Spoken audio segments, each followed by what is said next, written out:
What's up, YouTube? Welcome back to MMOSWORLD. We're bringing you another recap of all the major MMO news that happened throughout the week, so sit tight and soak it in. We are starting the news this week with World of Warships, and Wargaming.net are at Gamescom, which is taking place this week, obviously. And the big news out of Gamescom for World of Warships is that we now know the three nations that are going to be getting the brand new submarines in game. The three nations are the United States, who will get the Cachalot Tier 6 ship. Germany will also get another submarine, the U-69, and Russia, the USSR, will get the S-1 Tier 6 submarine.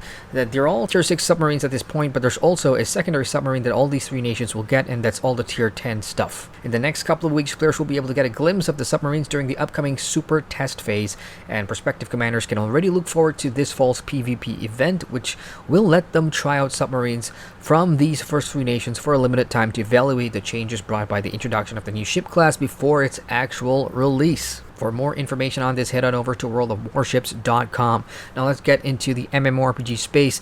Big news coming out of Tryon/Gamigo and of course XL Games for their MMO ArcheAge, the Korean MMORPG, of course. So the big news is ArcheAge Unchained. This is a brand new version of ArcheAge. It's going to be a separate server, and the important thing to note here is that ArcheAge Unchained will be buy to play. This server is not free. The major difference with this server is that there will be no pay to win. According to XL Games and Gamigo, that means that you won't be able to buy patron status to get some bonuses and boosts. There's not going to be any advantageous items in the cash store as well, and everybody will start from scratch on Unchained.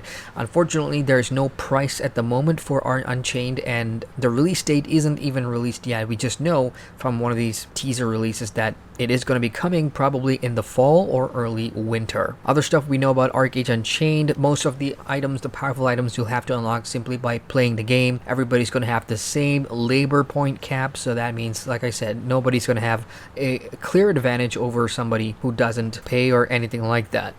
It's pretty interesting times ahead for ArcheAge, of course, because we've seen them promise no pay to win in the past. We've seen them release multiple fresh start servers in the past, but this one's going to be really different, and we'll just have to wait and see how the buy to play version of ArcheAge Unchained turns out. Up next, to Final Fantasy XIV, and FFXIV is going to be celebrating its 6th anniversary this year on August 27th, 2019.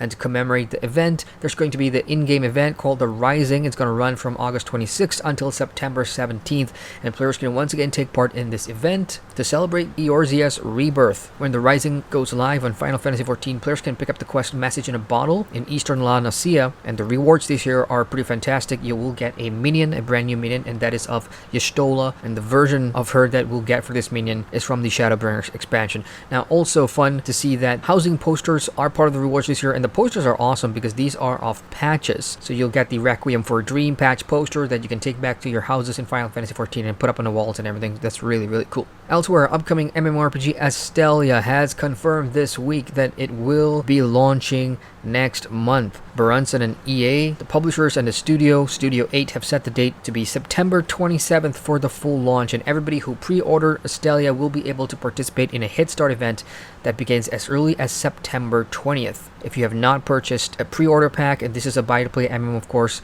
the last day to do so is September 19th, because after that, there will be no more pre-order packages, and then you just have to buy the standard version of the game. Players can start preloading and pre-downloading the game client starting September 12th. For those that don't know too much about Astelia, it recently had 2 closed beta test phases. Astelia itself is a classic Korean MMORPG, very theme park, and one of the game's main features is the pet system with the Astals, and you can collect them, bring them on battle, level them up, use their skills alongside your own character's class skills as well. And finally, this week, Guild Wars 2 has a couple of news. First of all, Guild Wars 2 has announced an expansion boost special event that will begin on September the 3rd until September 17th. What this event is that during this period, all players will gain double Mastery XP points in Heart of Thorns, Living World Season 3, Path of Fire, and Living World Season 4 maps. So if you're a new player coming to the game and you're playing on these maps, you will get double Mastery points so that you can fill out your Mastery skill trees very quickly, and that includes for the brand new mounts as well. Secondly, for Guild Wars 2, Ascended level cook, crafting, and food is coming to the game on August 27th. So that means your cooking profession can now level up